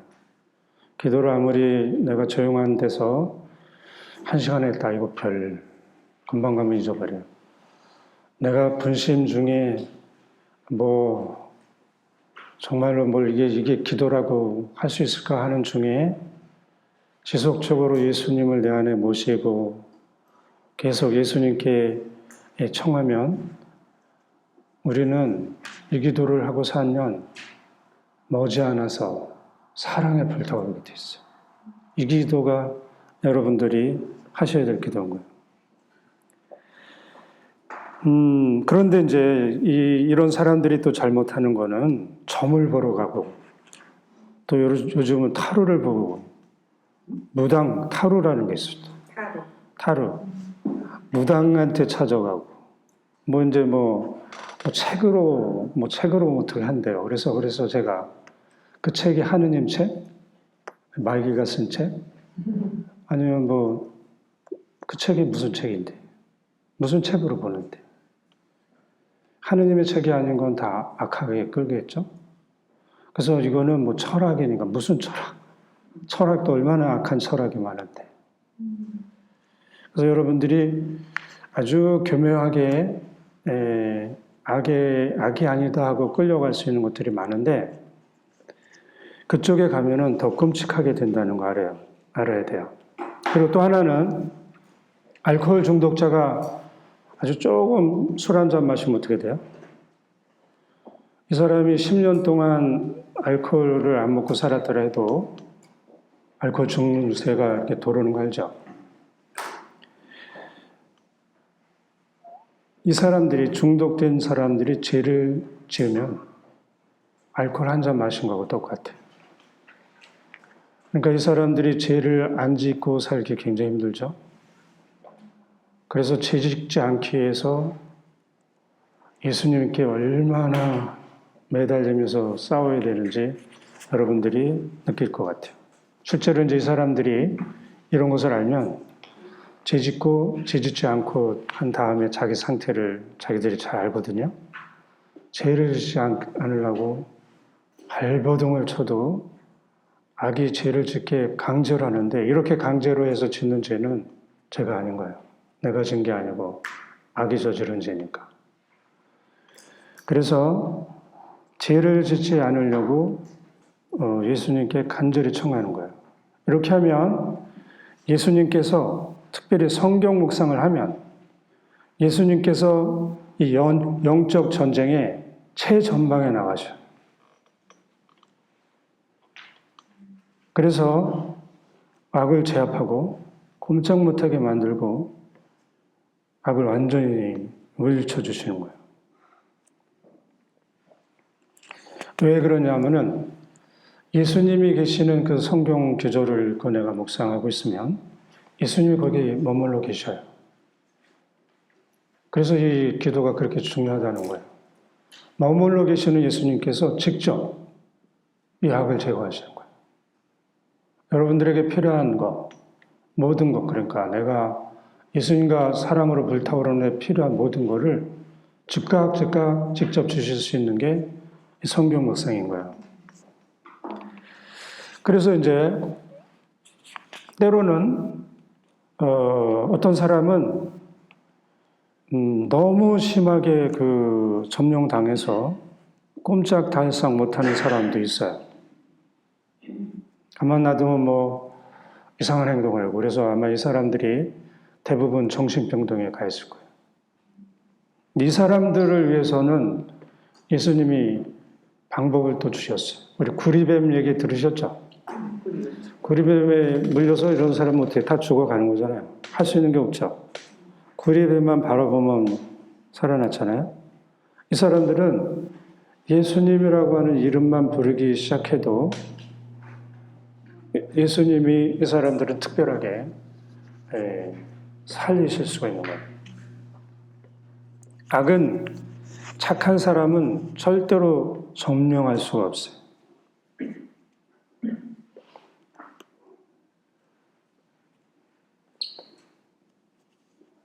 그럼 언제 악이 완전히 제거되는가? 이거를 이제 또 너무 많이 관심을 가지고 물어보는 사람들이 있어요. 언제 제거되는가? 그건 그 사람들, 각 사람마다 달라요. 얼마나 오래 점령되어 있었는지, 또 얼마나 많은 부분이 점령되었는지, 또 그 점령된 부분이 그 죄가 얼마나 깊은지, 또 이 사람 안에 믿음과 사랑이 얼마나 또 깊게 자리 잡고 있는지, 이거에 따라서 이제 달라요. 그러니까 언제라고 얘기하기 힘들죠. 사람마다 다르니까.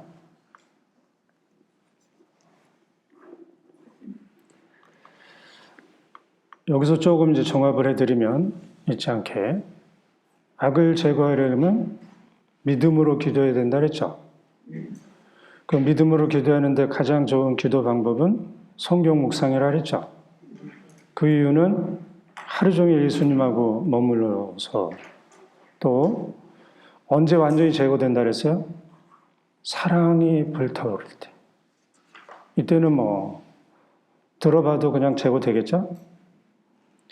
그런다면은 이 가정마다 계속 뉘우치면서 회개하고 이 고해성사를 자주 봐야 돼요. 이 고해성사를 자주 보는 것도 사랑을 실천하는 행위인 거예요. 예수님께 사랑을 고백하는 것 같아요.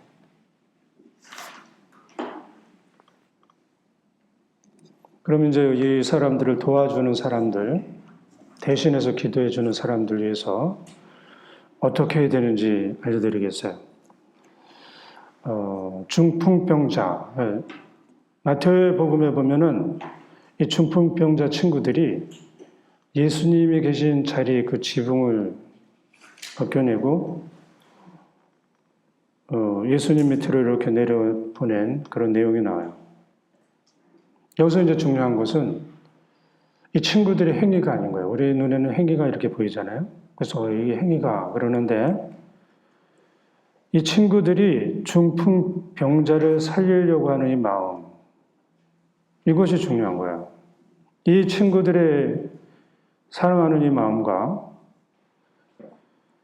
예수님이 이 중풍병자를 살리고자 하는 마음이 만나서 이 중풍병자가 나았다는 걸 알아야 돼요. 마음이 중요한 걸 알아야 돼요. 그래서 우리는 이제 심지가 깜빡깜빡거리면 확 불어서 꺼야 좀 귀찮지 않잖아요. 그런데 깜빡거리는 심지를 끄지 않으려는 마음, 그 다음에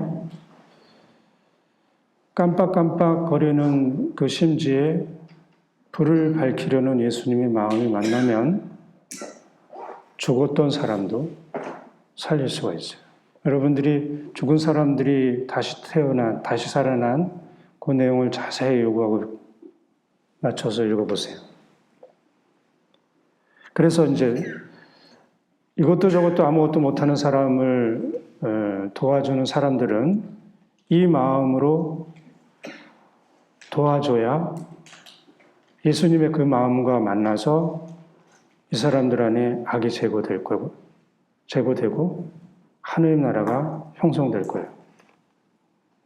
여기서 또 이제 우리 아주 중요한 거예요. 절대로 강제로 해서는 안 돼요. 예수님께서는 절대로 강제로 예수님을 믿게 하고 안 믿으니까 막 강제로 하려고 그러겠죠.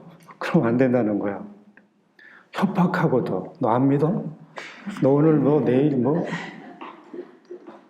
이 협박은 악의 무기인 거야. 그래서 협박하는 사람은 악의 무기를 사용하는 사람인 거야. 그러니까 악한 사람인 거야. 누가 협박해? 악한 사람.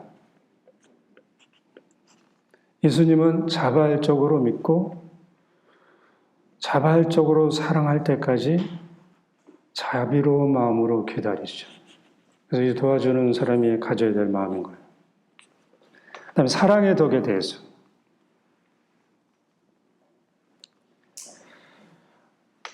악을 물리치면 악은 괴로우니까 금방 도망갔다가 점령했던 곳으로 다시 돌아와요. 아직 그 점령당한 부분이 깨끗해지지 않았기 때문에 그래요. 악이 완전히 제거되려면 어떻게 해야 된다 그랬죠? 사랑의 불꽃이 타올라야 된다 그랬죠? 이 사랑이 완전히 자유롭게 할 수 있는 거예요. 그래서 이런 다시 돌아오고 뭐 이러는 것이 반복돼서 사실은 많이 힘들어요. 그래서 이제 저는 이거를 많이 제가 말씀드렸는데 처음부터 악을 제거하는 걸 목표로 삼지 마라. 왜냐면 그러면은 금방 좋아했다가 또 금방 실망하고 그러니까 그걸 목표로 삼지 말고 내 안에 사랑의 불꽃이 타오르는 것, 이것을 목표로 삼아라. 그러면 내 안에 악이 제거됐든 안 제거됐든 그거 별로 이렇게 거기에 마음을 쓰지 않을 거예요. 어디다 마음을 쓰는가 하면 예수님과 사랑으로 불타오르는 곳에 마음을 쓰고 있어요. 그러면 이것에 불타오르는 곳에 마음을 쓰면 어떻게 했어요? 힘들지만 기쁨을 바라보고 있는 곳으로 기쁨을 사는 거예요. 이렇게 살다 보면 그렇게 멀지 않아요. 이거는 사람에 따라 이제 다르겠지만 정말로 이 기도대로 여러분들에게 말씀드린 대로 이걸 집중적으로 하면 그렇게 멀지 않아서 사랑의 불꽃이 타오르고 하느님 사람이 돼요. 사랑의 불꽃만 타오르면 악은 그 다음부터는 있는 자체가 고통이라서 제발 나가게 해달라고 막 애원을 할 거예요. 그리고 당연히 벌써 이 사람 안에 하나님 나라가 형성돼서 튼튼하게 자리 잡겠죠? 어떻게 되는가 이제? 내 안에 사랑의 불꽃이 타오르고 있어요. 그럼 어떻게 되는가 하면은 나는 그 원죄 결과로 악으로 기울어진 경향이 따르죠. 이 사랑의 불꽃으로 타면 이것이 하느님께로 가요. 죄로 기우는 경향이 없어져. 이것만 해도 너무 놀랍죠? 죄로 기우는 경향도 없어지고, 그 다음에는 우리가 육체의 지배를 받았다 그랬죠? 우리의 마음도 그렇고 영혼도 그렇고, 사랑의 불꽃이 타오르면 영혼이 지배하는 체계가 돼요. 그래서 이 사람은 어떤 무엇을 해도 하느님 뜻 안에서 사는 사람이 돼요. 그리고 우리에게 주신 하느님의 원초적인 힘이 있어요. 그 원초적인 힘도 회복되고 성덕과 이덕이라는 것이 있어요. 성덕과 이덕으로 다시 태어나요. 그래서 예수님을 사랑하고 감사하고 그 정말 사랑하려는 힘이 강하게 생겨서 하나님 나라가 빛이 나게 될 거예요. 빛이 나. 그 다음에는 이제 마음의 상처가 있어요. 근데 오늘은 이 마음의 상처를 제가 못해. 이거를 하면은 이것만 해도 이제 1시간 이상을 해요. 그래서 제가 간략하게만 말씀드리겠는데, 여러분들이 이거를 바탕으로 하셨으면, 응용해서 하셨으면 좋겠어요. 내가 여기 이제 손가락을 다쳐가지고 너무 아파. 근데 누가 와서 이렇게 건드리고 하면 어떡해요? 막 아프고 소리 지르고 막 그러죠. 그런데 여기가 났어. 누가 건드리고 갔어요. 건드렸는지 안 건드렸는지 관계없죠. 마음의 상처가 있어요. 누가 거기를 이렇게 살짝 건드렸어. 크게 건드리지도 않았어. 그럼 이 사람은 어떻게 하겠어요? 소리를 지르고 난리를 치겠죠. 이게 마음의 상처인 거예요. 근데 이 마음의 상처는 특별히 이제 결혼했으면 남편으로부터, 아내로부터 가장 많이 받아요. 왜냐면 같이 많이 살았으니까. 또 자기 스스로 남편은 상처라고 주지 않는 건데, 이 사람은 상처가. 그래서 이것을, 마음의 상처를 치워야 되겠죠. 예를 들어서, 나는 이거를 여기다 놔. 그래야 이제 편해. 근데 남편은 여기다 놔. 근데 단순한데, 이게 너무 싫은 거예요. 계속 반복되고 저것도 그러고 저것도 그러니까, 정말 금성에서 왔나? 막 이러고. 이게 상처가 돼요. 그런데 어느 날 남편이 의도적으로 여기다 놨어. 그래서 이제 자기가 생각하기에 저건 나를 괴롭히려고 하는 행동이야. 그래서 여기서 불이 올라와.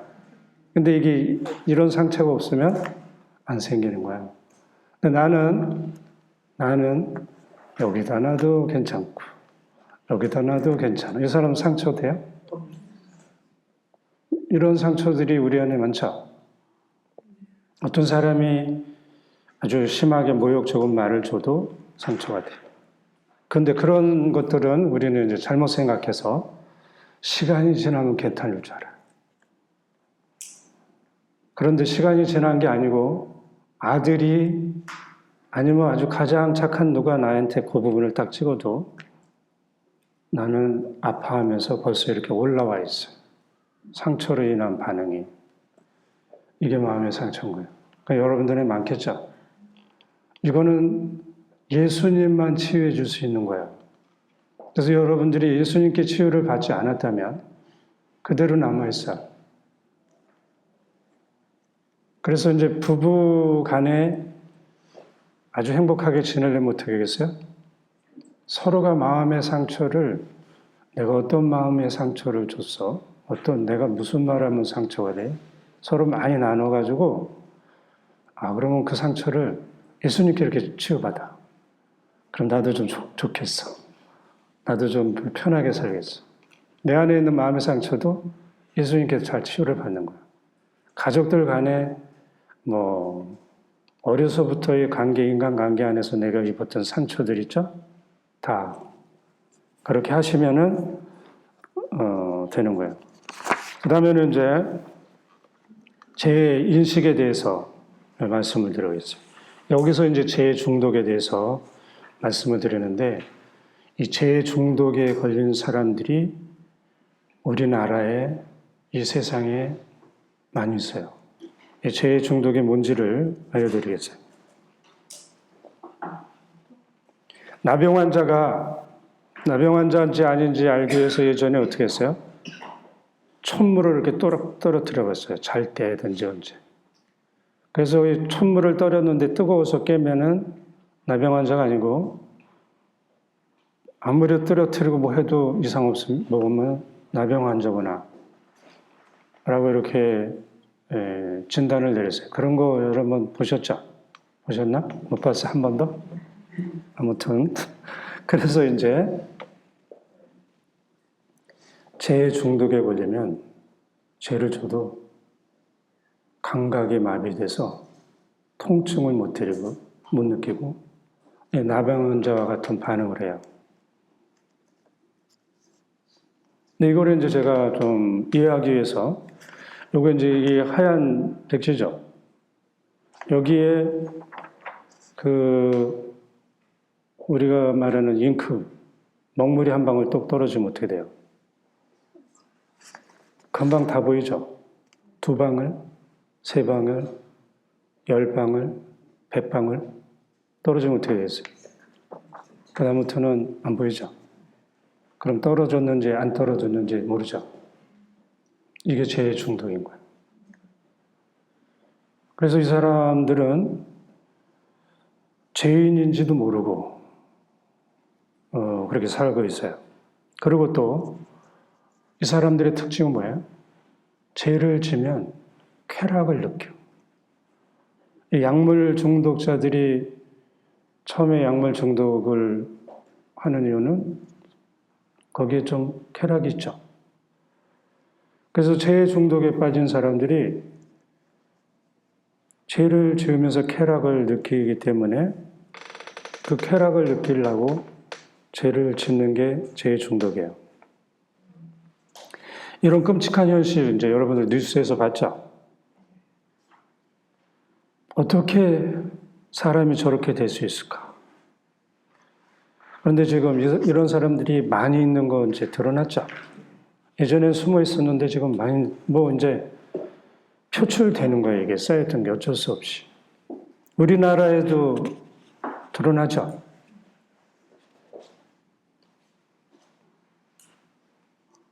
이 사람들이 이제 숨어서 어떻게 많은 사람들을 죽일 수 있을까? 이런 계획을 세우고 실천하고 있는 것도 봤죠? 어떻게 해야 될까?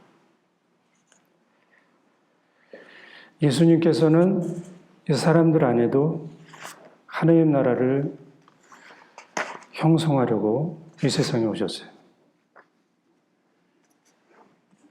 이 사람들도 따지고 보면은 여기서 빠져나오기가 아주 어려운 사람인 게 보이죠? 그래서 이 사람들이 첫 번째 해야 되는 거는 구리뱀을 바라보는 것처럼 예수님의 이름을 부르는 게 중요해요.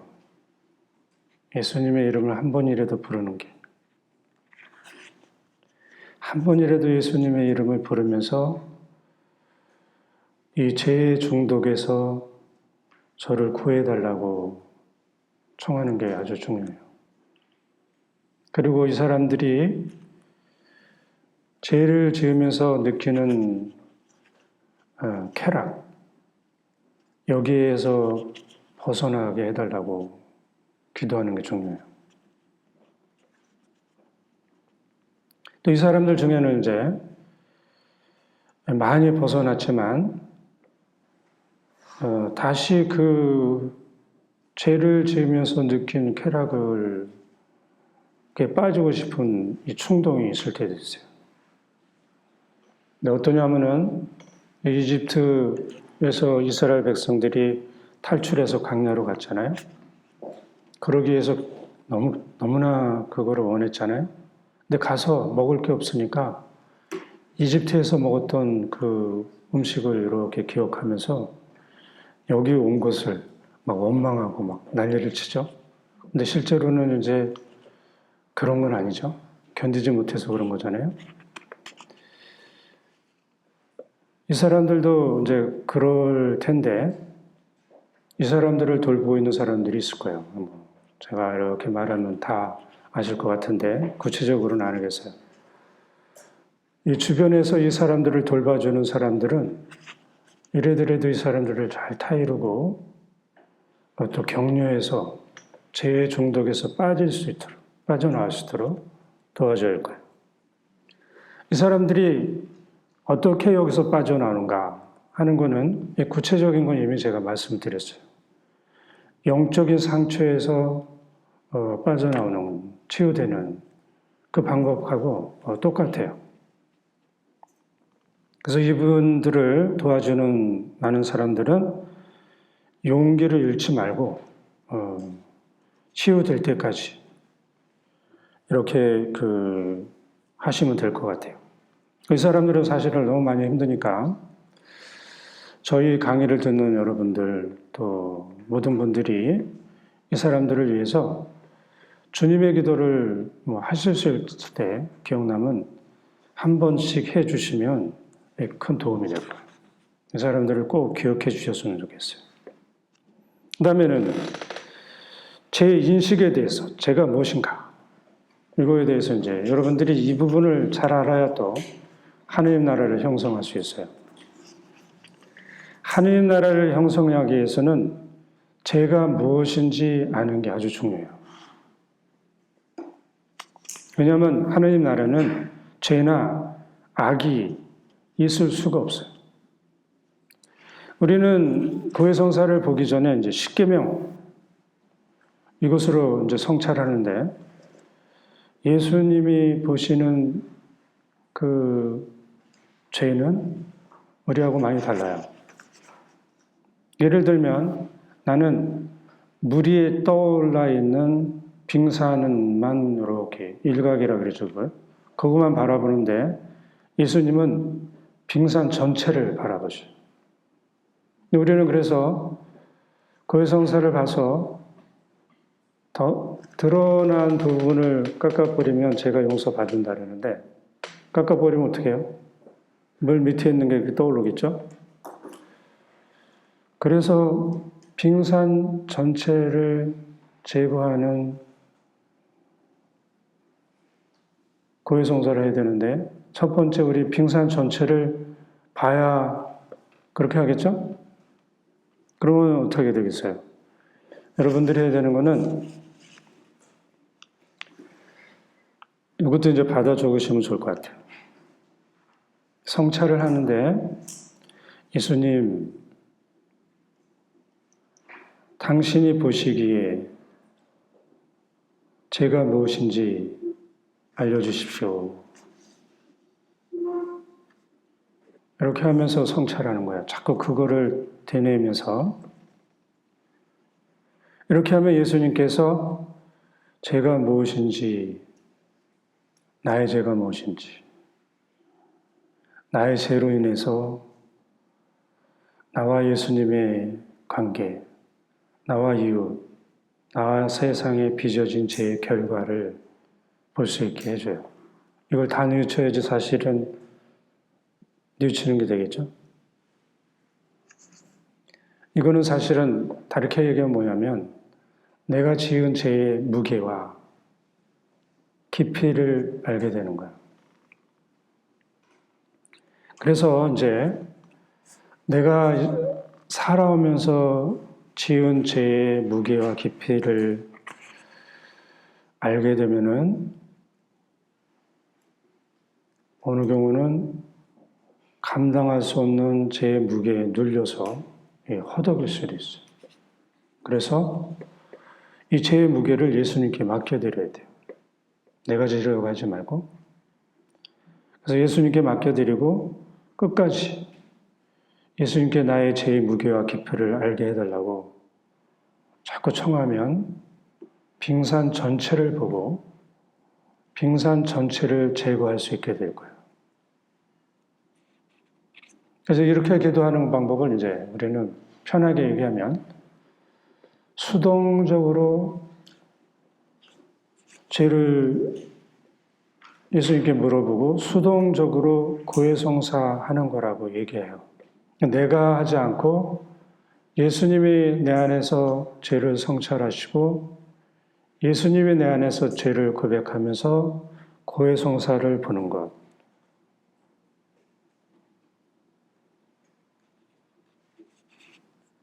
이렇게 이제 고해성사를 보면 어느 경우는 정말로 마음이 너무나 찢어지게 아프고 힘들고 괴로울 수가 있어요.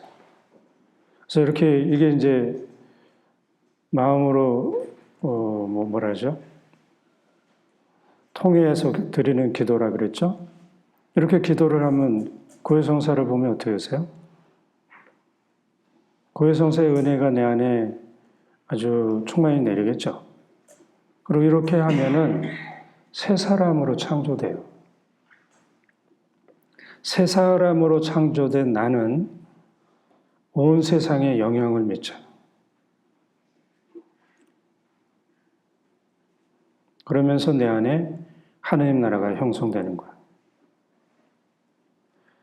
하느님 나라가 이렇게 내 안에 형성되면 온 세상에도 이런 하느님 나라가 형성되을 거예요. 그래서 하느님 나라의 형성은 나로부터 시작된다는 거 알아야 돼요. 그러면 이제 죄인식은 이렇게 하고, 그럼 죄란 무엇인가? 이것도 이제 죄가 뭔지 알아야 또 고백을 할 거 아니에요? 예수님께서 하신 말씀이 있어요. 우리가 죄에 관해서 잘못하는 것은 예수님을 믿지 않기 때문이다. 그 요한복음 16장 9절에 나와 있겠죠? 이게 이제 죄가 무엇인지 알려주시는 말씀이에요. 우리는 십계명, 율법을 지키지 않으면 죄라고 생각하고 뉘우치고 고해성사를 봐요. 하지만 예수님이 이것을 죄에 대해서 잘못 생각하고 있고 그렇게 하는 것은 예수님을 믿지 않기 때문이라고 말씀하셔요. 그래서 저는 이게 무슨 뜻인가 하고 자꾸 이제 여쭤봤더니 예수님 편에서 예수님이 용서해 주실 수 있는 죄는 죄가 아닌 거예요. 예수님 편에서. 근데 예수님이 용서해 주실 수 없는 죄가 있어요. 그 죄는 정말로 죄가 되는 거예요. 예수님을 믿지 않으면 아무리 작은 죄라도 용서받을 수가 없어요. 이거는 이제 우리가 좀 들은 게 있는데 성령을 모독하면 영원히 용서받지 못할 것이다 하는 말씀하고 같죠. 그래서 진정한 죄는 뭐예요? 예수님 믿지 않는 게 나의 죄인 거예요. 그래서 내가 죄를 성찰할 때 예수님, 제가 예수님을 믿나요? 좀 깨름직한 게 있으면 예수님을 믿을 수 있게 믿음을 더해 주십시오. 예수님을 믿는 나와 예수님을 믿지 않는 나는 극명하게 다른 거예요. 예수님을 믿으면 내가 지금 하고 있는 말과 행동을 한번 해봐. 한번 다시 해보라고. 그래도 죽어도 못하는 그런 말과 행동이 있을 거예요. 우리가 제대로 뉘우치지 못하는 이유가 뭐예요? 예수님을 믿지 않아서. 우리가 기도를 제대로 하지 못하는 이유도 예수님을 믿지 않아서. 미사를 드려도 그런 거는 끝내는 예수님을 믿지 않아서요. 그래서 여러분들이 고해성사를 보기 전에 첫 번째 해야 될 게 뭐예요? 믿음에 관한 성찰을 하는 거고, 여러분들이 살면서도 항상 첫 번째 자리에서 이렇게 해야 되는 건 믿음에 관한 거야. 아까 모든 거 안에 믿음이 첫 자리였죠. 그러니까 여러분들이 뭘 하게도 믿음으로 해야 되는 거 알아야 돼요. 그 다음에 위로움에 관한 건 이제 하겠어요. 요거를 이제 제가 마무리를 하겠는데, 하느님 나라를 형성하기 위해서는 위로움이 무엇인지 아는 것도 아주 중요해요. 위덕이라는 거 알죠? 성덕과 의덕으로. 의덕.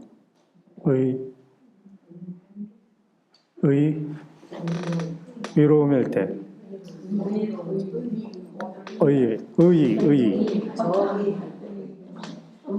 정의할 때 의. 그랬네. 제가 발음이 좀 부족했나요? 의덕. 근데 예수님께서는 우리가 의로움에 대해서 잘못 생각하고 있다고 그러셨어요. 그러면서 의로움에 대해서 잘못 생각하는 것은 예수님께서 아버지께 가시고 우리가 더 이상 예수님을 보지 못하는 것 때문이라고 이제 요한복음 10장에서 말씀하셨어요. 우리는 이제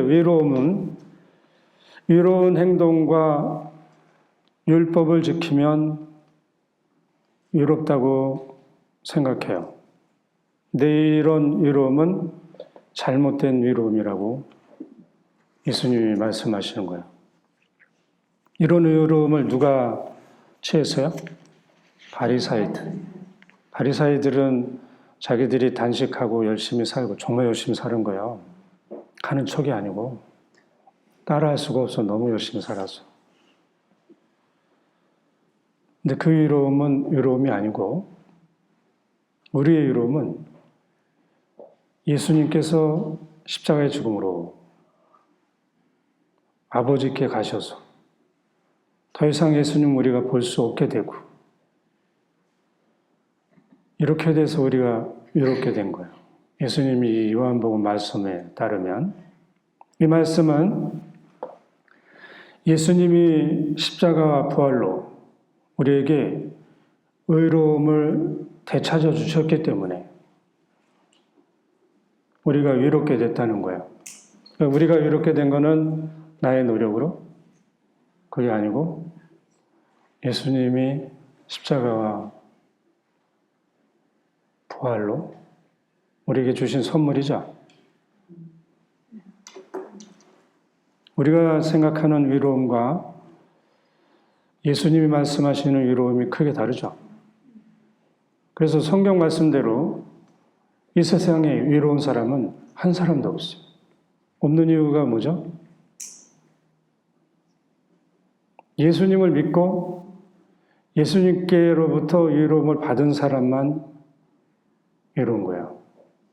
근데 이 세상의 사람들은 자기가 올바른 행동을 하고 위롭게 살아서 위롭다고 말하기 때문에 없는 거예요. 이렇게 예수님께서 아버지께 가셔서 우리가 더 이상 예수님을 보지 못하고 그러면서 되찾아 주신 위로움으로 우리는 위로운 사람이 돼서 우리 안에 하나님 나라가 형성될 수 있는 거예요. 이것으로 마치겠습니다. 감사합니다.